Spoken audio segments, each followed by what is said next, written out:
Kaya pala, nung nag-check ako sa Landmark, sa Rustan, nag-check din ako sa SM, basta nag-check ako sa mga malls, beb, wala akong nakita dito. Wala akong nakitang brand na katulad niya. Hinanap ko talaga niya sa Landmark, wala din. Sa Rustan, wala din. Beb, sa Lily ka lang pala makakabili dito. Lily. Hindi Lily. Lily. Sa Lily ka lang pala na store mismo makakabili. Naghanap ako ng store nila. Hindi ko alam kung meron silang physical store. Pero grabe guys. Kasi naubos na yung dating binili ko dito. Nag-try kasi ako sa kanya before. Online lang din. Then sububok ako kung makakahanap ako sa ibang mall, mga physical store. Wala pala. Wala lang. Kung meron lang, beb, baka alam yung merong physical store nito. Pa-comment ako dyan para ma-double check ko. Mapuntahan ko talaga siya. Guys, sobrang hinanap ko talaga to. Alam niyo kung bakit?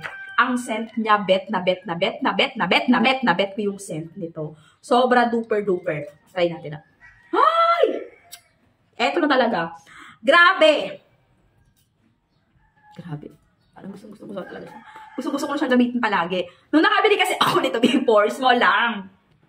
Try lang talaga siya. May talaga ako mag-invest. At saka eto kasi yung buy and sell ko. Mga perfume talaga yung binabuy and sell ko. So gusto ko maghanap ng ibang brand. Tapos na-amaze ako sa kanya. Nag-try ako ng small lang. Kinaganap ako sa physical store. Baka maka-wholesale or what. Pero bebe, ito grabe to ha. Sobrang baba lang. Sobrang discounted. Wala akong nakita ang physical store nila. Ayan.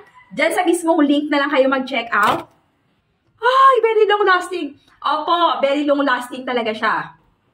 Pag gusto niyo ganito, marami itong klase, mga pangga ko. Ito yung isa niyang brand. Ito pa yung isa niyang brand, mga bebs ko. Ayan. Quality, ang scent, very long lasting, pawisan ka man. Ay, nako, fresh na fresh ka pa rin. Oh, diyan lang mag-check out sa link ko.